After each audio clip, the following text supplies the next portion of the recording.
Hi, KCET counselling ಯಾವಾಗ ಆಗಬಹುದು ಅನ್ನೋದ್ರ ಬಗ್ಗೆ ಅಪ್ಡೇಟ್ ಅನ್ನ ಕೊಟ್ಟಿದ್ದಾರೆ. ಅದನ್ನ ಈ ವಿಡಿಯೋದಲ್ಲಿ ಹೇಳ್ತಾ ಇದ್ದೀನಿ.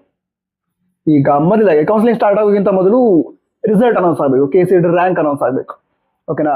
ಆ ರ್ಯಾಂಕ್ ಅನೌನ್ಸ್ಮೆಂಟ್ ಏನಿದೆ ಅದು ಹೆಚ್ಚಿನದಾಗಿ ಮೇ ಲಾಸ್ಟ್ ವೀಕ್ ಅಲ್ಲಿ ಆಗುತ್ತೆ. ಯಾಕಂತ ಹೇಳಿದ್ರೆ ಎರಡನೇ ಬೋರ್ಡ್ ಎಕ್ಸಾಮ್ ರಿಸಲ್ಟ್ ಅನ್ನು ಕೂಡ ಕನ್ಸಿಡರ್ ಮಾಡಿ ರ್ಯಾಂಕ್ ಅನೌನ್ಸ್ ಮಾಡ್ತಾರೆ. ಎರಡನೇ ಬೋರ್ಡ್ ಎಕ್ಸಾಮ್ ಮುಗಿಬೇಕು, ಅದರ ರಿಸಲ್ಟ್ ಅನೌನ್ಸ್ ಆಗಬೇಕು, ಅದನ್ನ ಕನ್ಸಿಡರ್ ಮಾಡಿ ರ್ಯಾಂಕ್ ಅನೌನ್ಸ್ ಮಾಡೋದಕ್ಕೆ ಅದೇ ಮೇ ಲಾಸ್ಟ್ ವೀಕ್ ಆಗುತ್ತೆ. ಅದರ ನಂತರ MCC ಕೌನ್ಸಿಲಿಂಗ್ ಆಗುತ್ತೆ. MCC ಅವರು ಆಲ್ ಇಂಡಿಯಾ ನೀಟ್ ಕೌನ್ಸಿಲಿಂಗ್ ಅನ್ನ ಕಂಡಕ್ಟ್ ಮಾಡ್ತಾರೆ.